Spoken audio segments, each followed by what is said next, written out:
তো কেমন আছেন আপনারা? আজকে আমি আপনাদের সাহায্য চাইছি। আচ্ছা, আপনারা কি মনে করেন বলুন তো? Nothing phone 2A better? না, অবশ্যই নাথিং ফোন 2 এর জায়গায় মোটোরোলার যে H50 Neo সেটা বেটার। না, রিয়েলমি GT60 আজকের ডেটে অফারে মাত্র 25,000-এ পাওয়া যাচ্ছে 26,000-এ 8GB 256GB। অবশ্যই আপনারা কমেন্টস করুন, কারণটা আগামী ভিডিওতে বলবো। অবশ্যই কমেন্টস করবেন। তো এই তিনটের মধ্যে কোনটা বেটার বা কোন দুটো বেটার? চলুন আজকে ব্র্যান্ডের মানে বিভিন্ন ব্র্যান্ড রয়েছে, সেই ব্র্যান্ডের কেলেঙ্কারি, ব্র্যান্ডগুলো আমাদের কি করে মূর্খ রেখে দিচ্ছে, বোকা বানাচ্ছে, আর কিছু গিমিক ফিচার্স দিয়ে আসল ফিচার্সগুলোকে নিয়ে পকেটে ভরে বাড়ি চলে যাচ্ছে, সেই সত্যতা আপনাদের সামনে তুলে ধরবো। আশা করি পাশে থাকবেন, পাশে রাখবেন। তো টেকনোলজির দুনিয়ায় অনেক কিছু হয়, কিছু ভাইরাল ঘটনা ঘটে, কিছু ট্রেন্ডিং ঘটনা ঘটে, কিন্তু এরই মাঝে আমাদের বেঁচে থাকতে হয়। আমরা বিভিন্ন ধরনের স্মার্টফোন ব্যবহার করি। স্মার্টফোন কেনার সময় অল্প বিস্তর আমরা কিন্তু প্রত্যেকেই চুল ছেঁড়া বিশ্লেষণ করি, কিন্তু বিশ্লেষণ করতে গিয়ে বেশ কিছু জিনিস আমাদের মাথা থেকে হারিয়ে যায় এবং আমরা যে ফিচার্সগুলো দরকার আমাদের দৈনন্দিন জীবনে সেইগুলোকে সরিয়ে রেখে গিমিকে পা দিই। আচ্ছা, যে গ্রিপ লাইট, এই গ্রিপ লাইট যেটা এই এই জিনিসটা কি খুব দরকার আপনার মনে হয়? গ্রিপ লাইটের খুব বেশি প্রয়োজন আছে?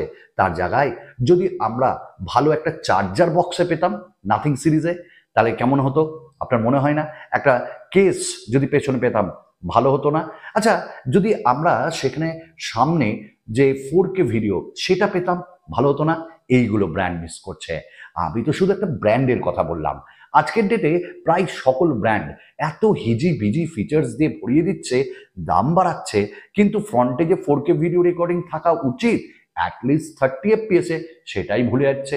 আবার পোর্ট্রেট মোডে ভিডিও বেশিরভাগ ব্র্যান্ডগুলো দেয় না, তবে এক্সেপ্ট আছে। এক্সেপশন কিরকম? যেমন আমাদের রিয়েলমি প্রোভাইড করে, ওয়ানপ্লাস প্রোভাইড করে, ওপো প্রোভাইড করে, ভিভো প্রোভাইড করে। সবই তো এক গোয়ালের গরু, কিন্তু অন্যান্যরা কিন্তু প্রোভাইড করে না। এই জায়গাটা আপনাকে দেখতে হবে। আজকের ডেটে বিভিন্ন ব্র্যান্ড আপনাকে বলছে আমি দিলাম 67 ওয়াট, ও বলছে আমি দিব হ্যাঁ 120 ওয়াট, ও যে ও আমি দেবো 100 ওয়াট, তো আরেকজন বলছে আমি দেবো 220 ওয়াট, আরেকজন বলছে আমি 320 ওয়াট দেবো। হ্যাঁ, এরকমই তো ব্যাপার চলছে। আজকে রিয়েলমি অলরেডি লঞ্চ করে বসে আছে বাইরের দেশে 320 ওয়াটের সুপারসনিক চার্জার।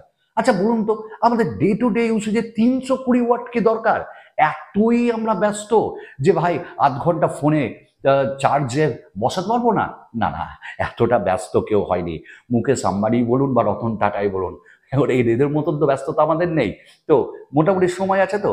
যাক, সময়ের কথা বলতে গিয়ে আরেকটা কথা বলবো, এই এআই এআই ফিচার্সগুলো এত ইমপ্লিমেন্ট করা হচ্ছে, যা বেশিরভাগ আমাদের ফিচার্সগুলো অলরেডি আগেই দেখেছি, শুধু এআই দিয়ে চালিয়ে দিচ্ছে।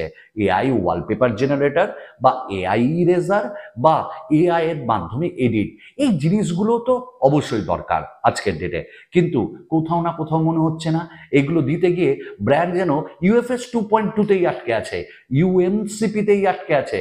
ঠিক ধরেছেন, মোটোরোলার কথা বলছি। এআই ফিচার্স ভরে দেওয়া হচ্ছে, কিন্তু সেখানে কোনো প্রোটেক্টিভ ফিল্ম একটা ফোনেও আপনি পাবেন না মোটর। আর খুঁজতে গিয়ে কিরকম অবস্থা হয়, আপনার মাথার ঘাম পায়ে পড়বে, হয় না? একটা হয়ে যাক কমেন্টস অ্যান্ড লাইক। সাবস্ক্রাইব করবেন কি করবেন না ওটা আপনার ব্যক্তিগত ব্যাপার, তবে এই জিনিসগুলো শুনুন, এটা আমার মনে হয় আপনার ব্যক্তিগত ব্যাপারকে আর একটু ভালো করবে। তো সেখানটাই আমাদের অসুবিধা হয়, কিন্তু তারা এআই এ মন দিয়েছে। নেক্সট যেটা বলবো, আজকের ডেটে ফাস্ট চার্জারকে কেন এত মানে ইম্পর্টেন্সি দেওয়া হচ্ছে? কারণ তারা ব্যাটারি কমিয়ে দিচ্ছে। না না না, আমি রিয়েলমি GT60-র কথা বলছি না, যেখানে 5500 mAh, বা ওয়ানপ্লাসের নট CE4 এর কথাও বলছি না। তো আমি বলছি এমন কিছু ব্র্যান্ডও আছে যারা চার্জিং যে ব্যাটারি ক্যাপাসিটি সেখানে দিচ্ছে 4300 mAh, 310 mAh, মোটো H50 Neo, আর চার্জার কত দিচ্ছ? 67 ওয়াট, 68 ওয়াট। ভাই অ্যাটলিস্ট ব্যাটারিটা তো ভালো দাও না। অনেকেই বলবেন ওই ছোট ফোনে কি অত বড় ব্যাটারি পাওয়া যায়? না, 4500 mAh দেওয়া যেতে পারতো। যাই হোক, এগুলো তো আমার ব্যক্তিগত ব্যাপার। তো এই জায়গাগুলো আবার UFS 2.2 কে ছেড়ে UFS 3.1 দাও, আজকে ব্র্যান্ড দিচ্ছে না। শুধু যেগুলো দরকার না সেগুলো দিচ্ছে। আবার ভাবুন তো, আজকের ডেটে প্রায় সকল ব্র্যান্ড যে হাইব্রিড সিম স্লট, প্রথমে তো dedicated micro SD card slot পাওয়া যেত, সেটাকে তারা বিলুপ্ত করলো। তারপর তারা হাইব্রিড সিম স্লটকেও সরিয়ে দিচ্ছে। মানে 128 জিবি কিনুন, এবার মানুষ ভাববে 128 জিবি না, 256 জিবিতে যাই। কার লাভ? ব্র্যান্ডের লাভ। তো এই যে 256 জিবি আপনাকে কিনতেই হবে, আর তার জন্য 2-3 হাজার টাকার এক্সট্রা আপনাকে পেও করতে হবে। তো এই ব্যাপারগুলো আবার দেখুন, যে ইউএফএস 3.1 নিচ্ছে সে 128 জিবি, 256 জিবিতে 4.0। এই ব্যাপারগুলো কিন্তু আমার খুব ভালো ঠেকে না। তো এই জিনিসটা হওয়া দরকার ছিল। আবার দেখুন, আজকের ডেটেও অনেক ব্র্যান্ডে কিন্তু সিঙ্গেল স্পিকার দেয়, কিন্তু অনেক ব্র্যান্ড ডুয়াল স্পিকার দেয়, কিন্তু ডলবি অ্যাটমস একমাত্র মোটোরোলার কিছু ব্র্যান্ড ছাড়া দেয় না। তো ডলবি অ্যাটমসটা দেওয়া, যেগুলো দেখুন আমাদের কাজে লাগে, সেগুলো আমরা পাই না। আবার আয়ার ব্লাস্টার দু একটা ব্র্যান্ড ছাড়া দেয় না, ওটা আপনার দৈনন্দিন জীবনে লাগবে যতটা এআই না লাগে, এগুলো আমার মনে হয় যতটা গ্রিপ লাইট না লাগে। নেক্সট যেটা আমরা আজকের ডেটে ইউএফএস 2.0 পাই, কেন?